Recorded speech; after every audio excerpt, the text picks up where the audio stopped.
हमारा जो टीम है जिला कबीरधाम कवर्धा से है। इसके मुख्य गायक हैं सम्माननीय रामखिलावन लांजकर जी और संतोष भारती जी हैं, विजय मानिकपुरी जी हैं, आशीष ठाकुर जी हैं और हमारे मुख्य नायक सम्माननीय पूर्व प्रचारक के एल चौधरी साहब हैं। साथ ही मैं आप लोगों की सेवा संचालन करने का जो मुझे सौभाग्य प्राप्त होता है सम्माननीय रामखिलावन लांजी के द्वारा, तो मैं कार्यक्रम का संचालन करने के लिए मैं डॉक्टर मानिकलाल खरे। आज माघ पूर्णिमा का शुभ अवसर है और पूरे प्रदेशवासियों को, देशवासियों को निश्चित रूप से बाबा रविदास जी की रहमो करम आप हम सब पर जन कल्याणकारी मानस के ऊपर यह जो आशीर्वाद है, संतों के आशीर्वाद है, भक्तमालों के आशीर्वाद है, वो बना रहे। आज बाबा रविदास जी की 646वां जयंती समारोह मनाया जा रहा है। बाबा रविदास जी का जन्म स्थल मांडूर श्री गोवर्धनपुर काशी नगरी को कहा जाता है। बाबा रविदास जी जन्म से संत थे। जन्म से संत का जैसे ही जन्म हुआ, माँ बाप को तारा, पूरे समाज कौम को तारा। और बड़े मज़े की बात यह है कि बहुत सारे लोगों ने बर्छी भाला अन्य शस्त्रों का उपयोग किया, पर हमारे बाबा रविदास जी महाराज ने अध्यात्म को ढाल और तलवार बनाया। उस समय मध्यकालीन युग था। मध्यकालीन युग को भक्ति युग कहा जाता है, जिस समय बहुत सारे भक्तमालों का, बहुत सारे संतों का भारतवर्ष में प्रादुर्भाव, अवतरण और प्रकाट हुआ है। निश्चित रूप से बाबा रविदास जी महाराज की वाणी वचन जो है देश, अपने भारतवर्ष ही नहीं, विदेशों में भी, कनाडा है, थाईलैंड है, स्विट्जरलैंड है, सबसे अधिक कनाडा और स्विट्जरलैंड में बाबा रविदास जी की गुणगान गाई जाती है। अभी सम्माननीय रामखिलावन लांजी के द्वारा अभी भाटापारा आयोजन समिति के द्वारा जो मंच दिया गया था उसमें प्रसारित किया गया, अब कैसे छूटे राम नाम रटलागी। ये जो भजन है मीराबाई को प्रभावित किया और मीराबाई इसी भजन, इसी गुरुवाणी, चूँकि गुरु का जो वाणी होता है वही मंत्र होता है, इसी गुरुवाणी को मंदमुक्त होकर मीराबाई बाबा रविदास जी के भक्त बनी।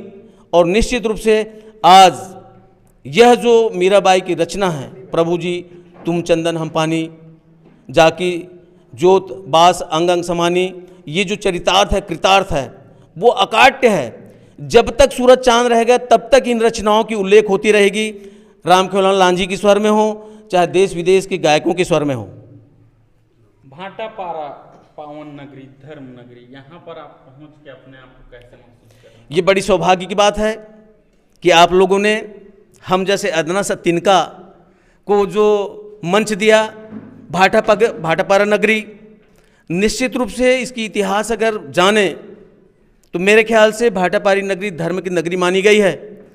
शायद क्या अतिशयोक्ति नहीं होगी इस बात को बोलने में कि यहीं से दाऊ कल्याण सिंह, जो छत्तीसगढ़ की उद्धार करने के लिए एक अकेला सिंगल डीके भवन बनवा के दिया, जो आज डीके अस्पताल मेडिकल कॉलेज के रूप में विद्यमान है। इतिहास इस बात की साक्षी है। इसलिए यह दानियों की बस्ती है, धर्मात्माओं की बस्ती है, संतों की बस्ती है, महंतों की बस्ती है और भाटापारा के इतिहास को भुलाया नहीं जा सकता। भाटापारा का इतिहास स्वर्ण अक्षरों में लिखा गया है। यहाँ के बासिंदों ने हमेशा धर्म कर्म को अपनाकर जनमानस के ऊपर जन कल्याणकारी योजनाओं को लेकर, यहाँ की प्रतिनिधिगण भी अच्छे खासे अपनी स्थिति को उपलब्धता कराते हुए क्षेत्र की सेवा, और यहाँ हम आकर कृतार्थ हो गए, चरितार्थ हो गए। और इस टाइप की सेवा आप लोगों के माध्यम से जो हमें अवसर दिया गया, निश्चित रूप से मैं अपनी पूरी टीम की ओर से, मैं डॉक्टर मानिकलाल खरे सदा के लिए आभारी रहूँगा। बहुत सुंदर सर, आपको सुनते ही ऐसा लग रहा है, सुनते रहूँ तो एक दो जो है रविदास गुरु के दोहा बोल दो तो। हरी सहीरा छाण के करयान की आस, तेनर दो जगजात हैं सच भाकत रविदास। मन ही पूजा, मन ही धूप, मन ही से सहज स्वरूप।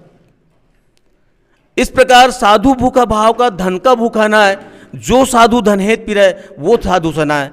बाबा रविदास जी फक्कड़ की जिंदगी जिया, ऐसा इतिहास में सुनने को मिलता है कि बाबा रविदास जी के यहाँ प्रसन्न होकर ठाकुर अर्थात कृष्ण भगवान उनके कुटिया में पहुँचे। उन्होंने पारस पत्थर उनकी आर्थिक व्यवस्था को सुदृढ़ करने के लिए, उनकी भक्ति को गौरवान्वित करने के लिए यह योजना बनाई, पर उस योजना को नकारते हुए बाबा रविदास जी ने कहा कि यह सब चीज़ की जरूरी नहीं है। तब कहा कि मोहे लागी लगन गुरु चरणन की। जब संत का संत से बात हो जाती है, जिसे रहमो करम बोले हैं, किसी शायर ने इस बात को बोला है, बुल्ले शाह ने कहा है कि हद तपे सो औलिया बेहद तपे सो पीर, हद अनहद दो तपे वाको नाम फकीर, वाको नाम फकीर, वाको नाम फकीर। बोलिए संत मणि रविदास महाराज की जय। बहुत बहुत धन्यवाद। अरे पकड़े रहिए। कवर्धा में 25 और 26 फरवरी को अब संत रविदास युवक युवती परिचय सम्मेलन आयोजित किया जा रहा है, जिसमें न केवल अहरवार बल्कि मैहर, जाटव और कुरील, अन्य जो सूर्यवंशी जो रविदास पंथ को मानने वाले हैं, उनका इन्हें लड़के लड़कियों का परिचय सम्मेलन हो रहा है। और अगर कोई आपस में एक दूसरे का रिश्ता जोड़ता है तो वहीं 25 और 26 को दोनों दिन, किसी भी दिन वहीं शादी हो सकती है। और वहाँ पे इस कार्यक्रम के लिए वहाँ के समाज के द्वारा रहने खाने पीने की व्यवस्था मुफ्त है। और शादी अगर होती है तो शादी के लिए 10,000 रुपया जो शादी का खर्च है लड़के लड़कियों के कपड़े के लिए, वो पोशाक श्रृंगार, वो हमारे कवर्धा के नंदू राडेकर जी जो पटवारी हैं उनके द्वारा मतलब घोषणा की गई है। तो वहाँ मैं समझ रहा हूँ कि यहाँ से जो लड़के लड़की शादी लायक हैं उनका परिचय ग्रुप में भेजते हुए उन लोगों को लेकर के आप लोग 25 और 26 को आइए। मैं KL चौधरी, पूर्व प्राचार्य, कवर्धा। हम रविदास महाराज जी के अनुयायी हैं। रविदास जी महाराज ने कहे हैं कि ऐसा चाहूँ राज मैं जहाँ मिले सबन कोवन, छोट बड़ो सब सम बसे रविदास रहे प्रसन्न। रविदास महाराज ने कल्पना किया है कि यहाँ कोई ऊंच, कोई नीच, कोई छोटा या कोई बड़ा ना हो, कर एक हो जाए, समान हो जाए। उनकी कल्पना थी, बेगमपुरा शहर बसाने की एक कल्पना थी, वो आज साकार होते हुए दिख रहा है। क्योंकि हर जगह हमारे रविदास को मानने वाले समाज जो है जाग गया है और हर जगह रविदास जी महाराज की ऐसी गाथा जो कार्यक्रम आयोजित कर रहे हैं जो आने वाले समय में सार्थक साबित हो रहा है। और संत रविदास महाराज जी एक और कहे हैं कि वो खुद पारस थे। मैंने पढ़ा है उसको, उसके हिसाब से रविदास जी खुद पारस थे और लोगों को पारस बनाना चाहते थे। संत रविदास महाराज की ये मूल कल्पना थी। और बेगमपुरा शहर, तो यही के साथ मैं राम खिलावन लांसेकर, कवर्धा। मैं आभार प्रकट करता हूँ कवर्धा क्षेत्र से आए हुए हमारे कलाकार, हमारे जो कि हमारे अहिरवार समाज से सभी बिलोंग करते हैं। आप लोगों ने आए और यहाँ पे हमारे मंच को इतना भक्तिमय कर दिया और इतने अपनी मधुर वाणियों से सजा दिया कि हम पूरी भाटापारा आयोजक समिति गदगद हो गए, अति प्रफुल्लित हो चुके हैं। और हम जितनी प्रशंसा की जाए उतनी कम है। आप लोगों को मैं बहुत बहुत आभार व्यक्त करता हूँ, धन्यवाद ज्ञापित करता हूँ इस TGP मीडिया के माध्यम से। बोलिए संत रविदास महाराज की जय। LIC, जिंदगी के साथ भी, जिंदगी के बाद भी।